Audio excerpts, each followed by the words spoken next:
Hello बच्चों, देखिए इस वीडियो में क्लास 11th का फिजिक्स। ठीक, जैसा कि आपको इसके पहले वीडियो में बताया गया है प्रक्षेप गत। ठीक, प्रक्षेप गत में आपको बताया गया कि सिद्ध कीजिए कि प्रक्षेप का पथ परवलयाकार होता है। ठीक, आपको वहां पर समीकरण बताया गया था परवलय का y बराबर bx माइनस cx स्क्वायर। ठीक, जहां पर हम लोग सिद्ध किए थे y बराबर tan theta x minus g upon 2 u square cos square theta into x square. ठीक, यहाँ पर हम लोग दोनों समीकरण से तुलना करते हैं, जहां पर b के स्थान पर tan थीटा आता है और c के स्थान पर g upon 2 u square cos square theta जो भी था। ठीक, आप उसको हल किए थे, दोनों से तुलना करते हैं। इससे यह सिद्ध होता है कि प्रक्षेप का पथ जो होता है परवलयाकार होता है। ठीक, अगर आपको कहा जाए प्रक्षेप का पथ सिद्ध कीजिए कि प्रक्षेप का पथ परवलयाकार होता है, तो आपको जैसे कि बताया गया है फिगर, उस तरह से फिगर बनाएंगे और तब उस समीकरण को हल करेंगे। ठीक, ये y अक्ष है आपका और ये x अक्ष है। यहाँ पर माना गया मूल बिंदु O है। मूल बिंदु O से कोई कण q वेग से थीटा कोण बनाते हुए प्रक्षेपित किया जाता है। ठीक, यहाँ पर थीटा कोण बन रहा है और q वेग से गत कर रहा था। यहाँ पर ये बताया गया था ux बराबर है q cos थीटा के और यहाँ पर u y बराबर q sin थीटा। जो q जो होता है दो घटकों में वियोजित हो जाता है, इस प्रकार से आपका बनेगा। और यह उच्चतम बिंदु पर पहुंचता है, उस उच्चतम बिंदु पर वेग q जो होता है वहां पर उसका वेग मान लेते हैं उच्चतम बिंदु। पहले वेग q था, उच्चतम बिंदु पर वेग उसका v हो जाता है और वह x अक्ष के समांतर हो जाता है। ठीक, ऐसे धीरे धीरे क्या होता है नीचे की तरफ आने लगता है। ये भी x है और ये भी है। ठीक, और इसी समय क्या होता है यहाँ पर पहुंच जाता है। ठीक, तो देखिए ये उच्चतम बिंदु है और इस उच्चतम बिंदु पर मान लेते हैं उस गेंद की या प्रक्षेप गेंद या कोई कण है जिसकी ऊंचाई उच्चतम बिंदु पर माना गया है स्मॉल h या कैपिटल H लिख सकते हैं। ठीक, और r इसको कहा जाता है क्षैतिज परास। ठीक, मतलब वह प्रक्षेप के समय वह उड्डयन काल में जितनी दूरी क्षैतिज दिशा में तय करता है उसे कहते हैं क्षैतिज परास। तो आपको ये समीकरण बता दिया गया है।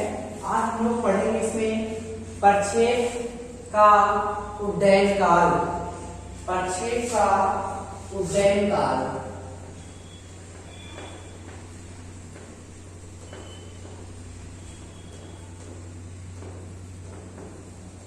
उड्डयन काल मतलब उड़कर कह सकते हैं, जो पिंड उड़कर गत कर रहा है।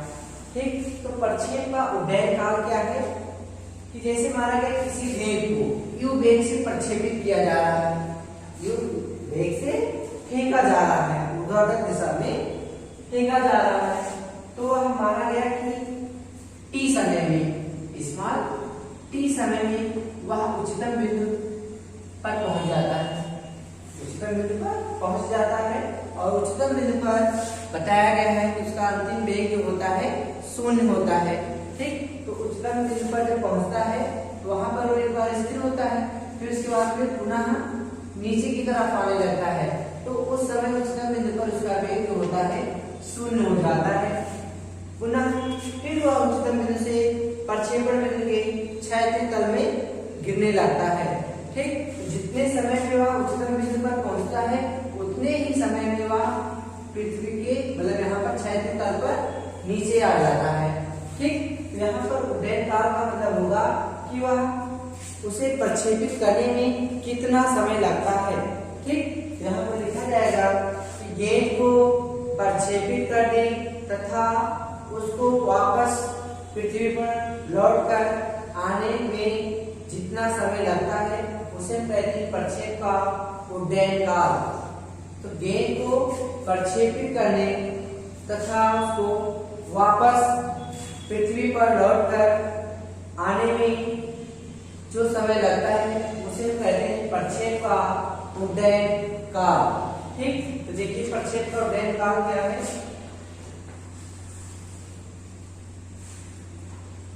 लिखेंगे गेंद को प्रक्षेपित करने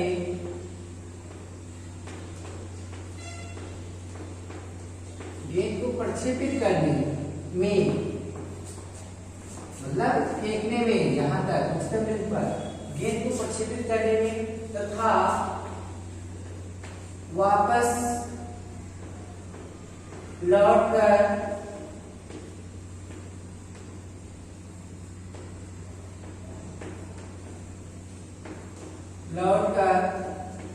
पृथ्वी तक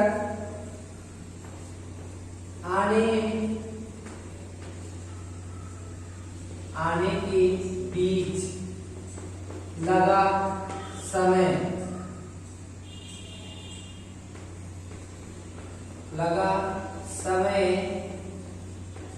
प्रक्षेप का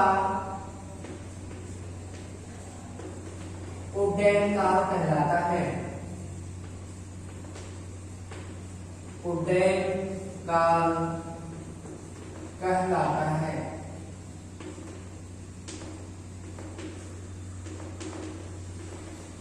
इसे कैपिटल टी से व्यक्त करते हैं।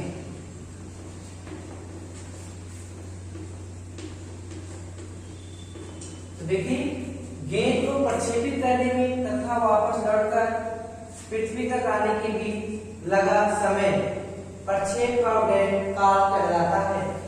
इसका मतलब प्रक्षेप कहा जाता है। प्रक्षेप का उड्डयन काल मतलब आपको बताया गया कि फेंके गए पिंड को ही प्रक्षेप कहा जाता है।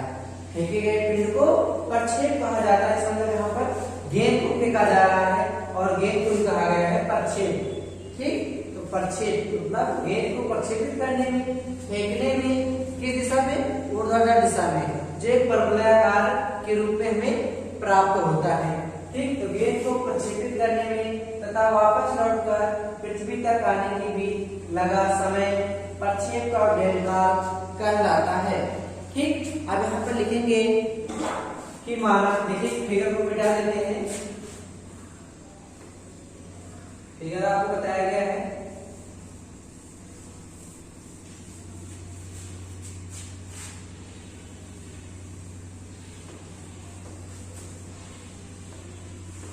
अब यहाँ पर लिखेंगे माना गेंद को उच्चतम बिंदु तक पहुंचने में लगा समय t है। देखिए माना गेंद को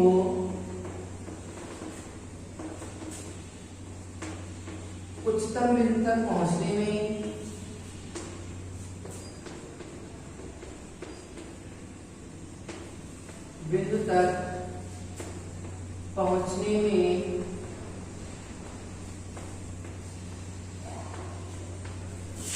t समय लगता है।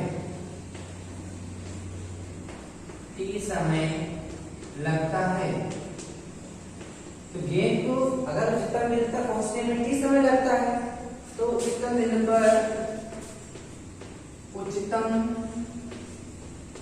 बिंदु पर उसका वेग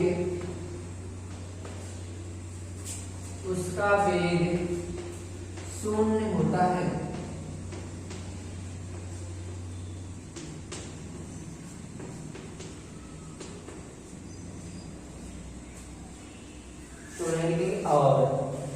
और उच्चतम बिंदु पर उसका वेग शून्य होता है। ठीक, अब यहाँ पर देखिए प्रथम समीकरण से v बराबर q प्लस a t से यहाँ पर v मतलब उच्चतम बिंदु पर और किस दिशा में जा रहा है, ऊर्ध्वाधर दिशा में, इसलिए इसको लिखते हैं vy मतलब x y h, और यहाँ पर qy देखिए त्वरण, त्वरण जो होता है क्षैतिज दिशा में शून्य होता है, लेकिन ऊर्ध्व दिशा में उसका त्वरण जो होता है हमेशा परिवर्तित होता रहता है, और वह ऊपर की दिशा में जा रहा है, इसलिए यहाँ पर ए के स्थान पर माइनस जी और टी लिखेंगे। ठीक, अब आगे उच्चतम बिंदु पर उसका वेग शून्य हो जाता है, तो इसका मान क्या होगा, शून्य हो जाएगा। और यहाँ पर यू वाई मतलब ऊर्ध्व दिशा में उसका जो घटक है, ऊर्ध्व दिशा में प्रारंभिक वेग यू का घटक आपको बताया गया है, यू वाई बराबर होता है यू साइन थीटा, और यू एक्स जो होता है क्षैतिज घटक होता है यू कॉस थीटा। ठीक, तो यहाँ पर वाई के स्थान पर लिखेंगे you sine theta minus G T. ठीक, इसके बाद पक्षांतर कर देते हैं, यू साइन थीटा बराबर जी टी माइनस प्लस हो जाएगा। ठीक, तो जी टी बराबर आ जाएगा यू साइन थीटा अपान जी। इसका मतलब उच्चतम बिंदु तक पहुंचने में लगा समय, उच्चतम बिंदु तक पहुंचने में लगा समय। ठीक, पुनः गेंद उच्चतम बिंदु से पृथ्वी तक मतलब उसके क्षैतिज तल में गिरने लगता है, तो जितने समय में वह उच्चतम बिंदु पर पहुंचता है उतने ही समय में वह गेंद उच्चतम बिंदु से प्रक्षेपण बिंदु के क्षैतिज तल में गिरने लगता है। ठीक, तो लिखेंगे तथा उतने ही समय में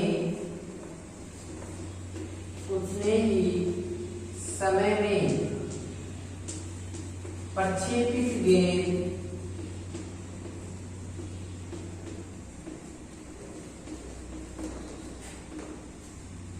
उच्चतम बिंदु से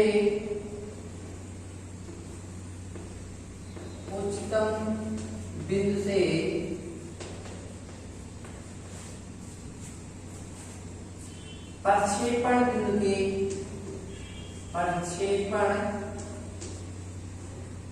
बिंदु के ये जो हमारा ए था इसी को कहा गया है प्रक्षेपण बिंदु, जहां पर मूल बिंदु बोलते हैं।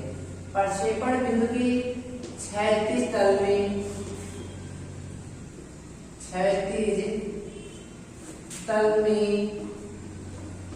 गिरने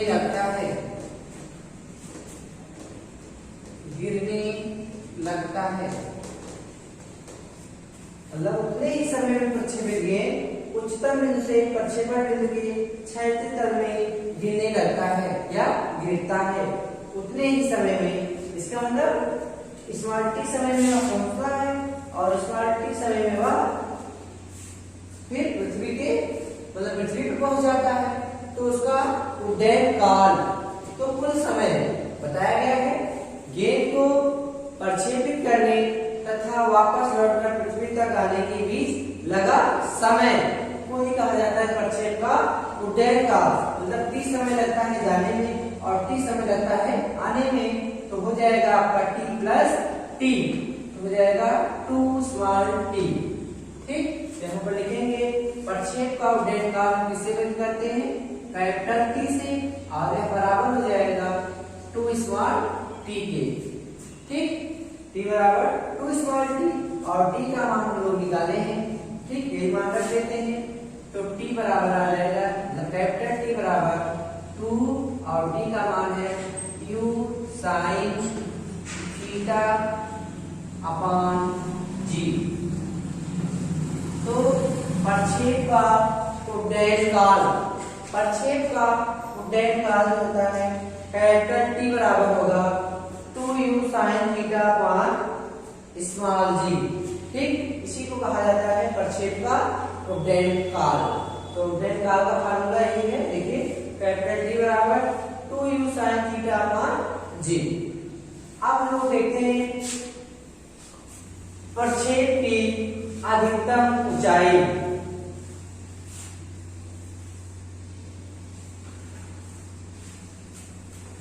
प्रक्षेप की अधिकतम ऊंचाई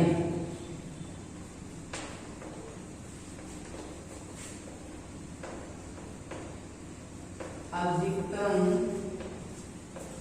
ऊंचाई।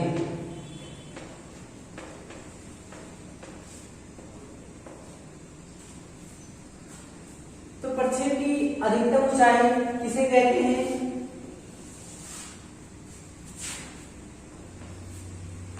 प्रक्षेप के दौरान गेंद जिस अधिकतम ऊंचाई तक जाती है उसे कहते हैं प्रक्षेप की अधिकतम ऊंचाई।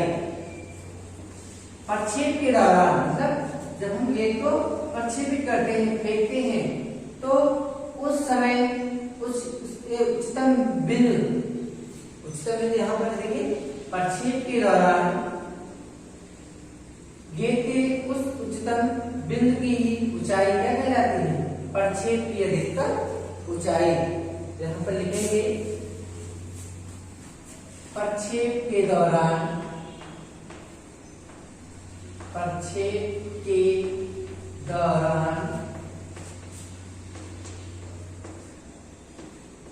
गेंद जिस अधिकतम ऊंचाई तक जाता है,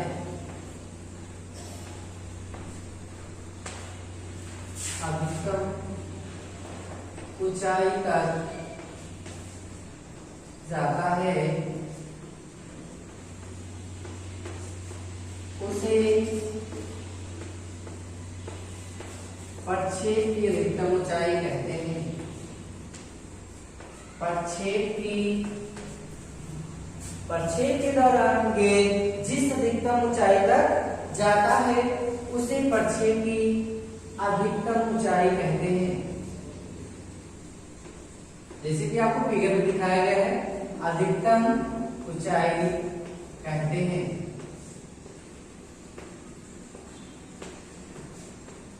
इसे स्मॉल h या कैपिटल H से प्रदर्शित करते हैं। स्मॉल h या कैपिटल H से प्रदर्शित करते हैं। देखिए, कहा जा रहा है कि प्रक्षेप के दौरान गेंद जिस अधिकतम ऊंचाई तक जाता है उसे प्रक्षेप की अधिकतम ऊंचाई कहते हैं। इसे h या स्मॉल h से, इसे स्मॉल h या कैपिटल H से व्यक्त करते हैं। ठीक, देखिए जैसे अब यहाँ पर उच्चतम बिंदु पर जब पहुंचता है गेंद तो उस समय उसका वेग क्या होगा? शून्य हो जाता है। आपको बताया गया है कि उच्चतम बिंदु पर किसी भी पिंड का वेग जो होता है वह शून्य हो जाता है। तो यहाँ पर गति की तृतीय समीकरण से लिखते हैं, गति के तृतीय समीकरण से v स्क्वायर बराबर u स्क्वायर माइनस 2gh। यहाँ पर देखिए माइनस में लिखा जा रहा है क्योंकि गेंद को हम क्या कर रहे हैं? ऊर्ध्वाधर दिशा में फेंक रहे हैं। ठीक, इसलिए यहाँ पर माइनस लगेगा। अब यहाँ पर देखिए इसको लिख देते हैं v y सफिक्स में। इसका मतलब हम y से देखते हैं कि वह y अक्ष में प्रक्षेपित किया जा रहा है, और यहाँ पर होगा u y square minus 2gh। अब उच्चतम बिंदु पर उसका वेग होगा शून्य होगा। u का मान आपको पता है, u साइन थीटा का वर्ग माइनस 2gh। ठीक, 2gh बराबर पछाड़ करेंगे, 2gh बराबर हो जाएगा u square sine square theta. ठीक, तो h बराबर u square sine square theta upon 2g। तो इसके पहले में आपको डेल t बराबर बताया गया है, साइन थीटा अपान g होता है, और यहाँ पर महत्तम ऊंचाई बताया गया है h बराबर u square sine square theta upon 2g।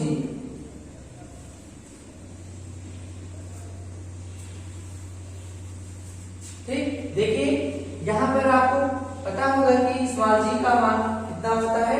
9.8 होता है। जहां पर हम लोग इसको एक नियतांक मान लेते हैं और 2 जो लिखा गया है यह एक संख्यात्मक मान है। ठीक, तो यहाँ पर h बराबर you square sine square theta upon 2g। ठीक, तो 2g को एक नियतांक मान लेते हैं, तो आपको यहां से मिलेगा h proportional e square sine square theta. ठीक, या दिखाएंगे यहाँ पर इस तरह से h समानुपाती साइन स्क्वायर थीटा,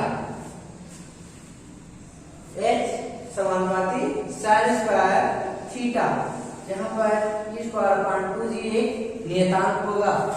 ठीक, अब यहाँ पर यदि थीटा बराबर, देखिए यदि थीटा बराबर कितना हो 90 अंश, यदि थीटा बराबर 90 अंश होगा तो साइन 90 अंश का मान 1 होता है।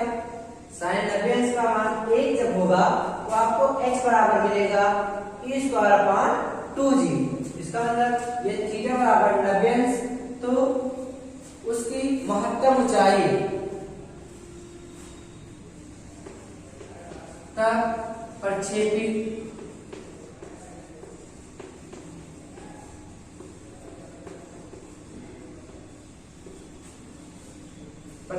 गेंद अधिकतम ऊंचाई पर होगा, अधिकतम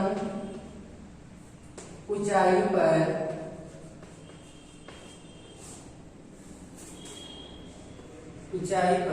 होगा। ये थीटा बराबर 90 अंश होगा तब प्रक्षेपित गेंद जो होगा वह अधिकतम ऊंचाई पर होगा, अर्थात आपको मिलेगा यू स्क्वायर अपान h बराबर यू स्क्वायर अपान 2g।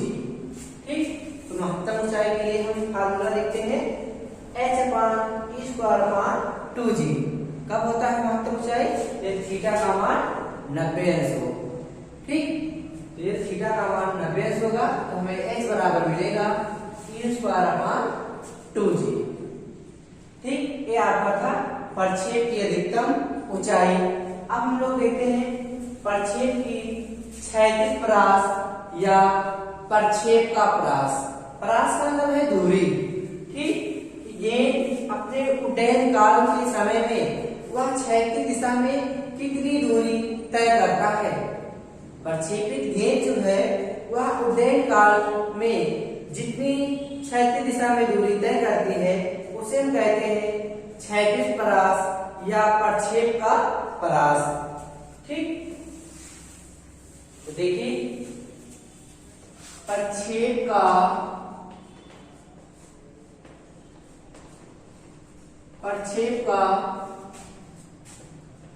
परास, प्रक्षेप का परास या क्षैतिज परास।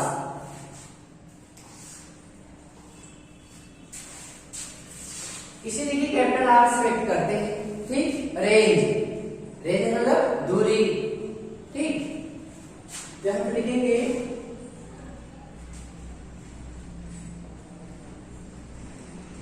प्रक्षेपित गेंद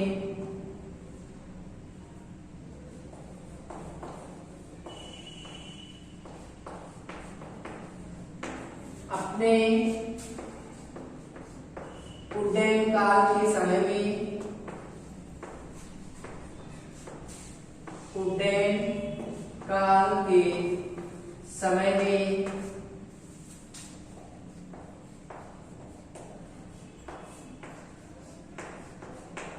प्रक्षेपित गेंद अपने उड्डयन काल के समय में क्षैतिज दिशा में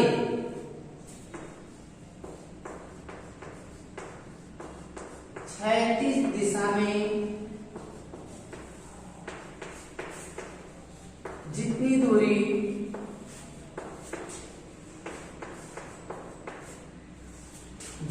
दूरी तय करता है उसे क्षैतिज परास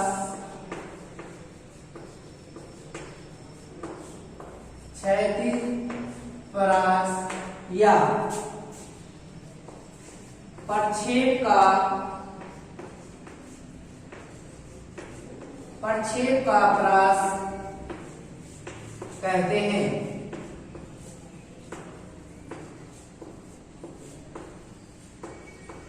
इसे कैपिटल R से प्रदर्शित करते हैं।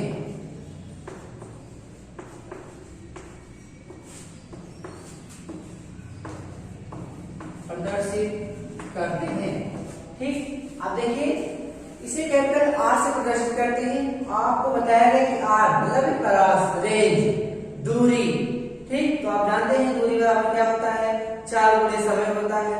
ठीक, लेकिन यहाँ पर आपको जब दूरी, इसका मतलब क्षैतिज दूरी, मतलब वह क्षैतिज दिशा में जितनी वह दूरी तय करता है इसको कहा जाएगा क्षैतिज दूरी, क्षैतिज दूरी या क्षैतिज परास। ठीक, तो दूरी बराबर 4 गुणे समय, तो इसका मतलब यहाँ पर जो 4 होगा उसका क्षैतिज दिशा में देखा जाएगा 4, तो क्षैतिज दिशा में इसको 4 को किससे व्यक्त किए, ux, और ux का मान था u cos थीटा, और समय क्या है, उड्डयन काल। उड्डयन काल मतलब कि गेंद को प्रक्षेपित करने में तथा पुनः उसे पृथ्वी तक आने के बीच लगा समय, मतलब कैपिटल टी कहा जा रहा है। उड्डयन काल को किससे व्यक्त करते हैं, कैपिटल टी से। ठीक, तो यहाँ पर हम करते हैं क्षैतिज परास। ठीक, तो देखिए क्षैतिज परास, क्षैतिज परास, क्षैतिज परास बराबर होगा क्षैतिज दूरी, क्षैतिज दूरी, अरे क्षैतिज चाल गुणे, क्षैतिज चाल लिखिए या क्षैतिज वेग लिखिए, गुणे उड्डयन काल, उड्डयन काल। ठीक, तो क्षैतिज परास मतलब कैपिटल R, क्षैतिज वेग आपको बताया गया ux, उड्डयन काल है कैपिटल T। ठीक, यहाँ पर R बराबर ux का मान होगा u cos थीटा, और अभी t का मान निकाला गया था, पहले इस मान t बराबर निकाले थे u sin थीटा मान g। ठीक, इसके बाद t बराबर निकाला गया था तो स्मॉल t, और t का मान इधर दिया गया था, तो t बराबर आपका आ गया था 2u sin theta upon small g। ठीक, तो ये रखना है आपको यहाँ पर कैपिटल T के स्थान पर, यहाँ पर हो जाएगा 2u sin theta upon g। तो r बराबर u स्क्वायर, और यहाँ पर मिलेगा 2 sin theta cos theta upon g। ठीक, तो आप लोग मैथ में पढ़ेंगे त्रिकोणमिति में 2 sin थीटा cos थीटा बराबर किसके होता है, sin 2 थीटा के बराबर होता है, इसलिए r बराबर मिलेगा u square sin 2 theta upon g। ये आपका है क्षैतिज परास। क्या है, क्षैतिज परास। और जब महत्तम क्षैतिज परास कहा जाएगा तो वहां पर यदि थीटा बराबर कितना हो जाएगा, यदि 2 थीटा बराबर 90 अंश, 2 थीटा बराबर 90 अंश, तब थीटा बराबर क्या हो जाएगा, थीटा बराबर 45 अंश। तो यदि गेंद को 45 अंश के कोण पर प्रक्षेपित किया जाए, यदि गेंद को 45 अंश के कोण पर प्रक्षेपित किया जाए, तब उसका क्षैतिज परास जो होगा सबसे अधिक होगा।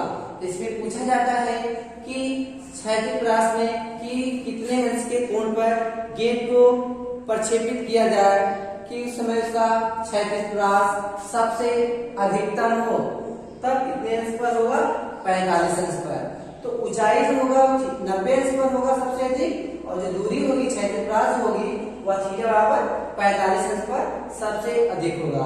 तो ठीक है बच्चों, इस वीडियो में आपको बताया गया प्रक्षेपगत, आपको प्रक्षेपगत पूरा बता दिया गया इस वीडियो में। इसके बाद हम अगले वीडियो में बताएंगे। तब तक के लिए धन्यवाद।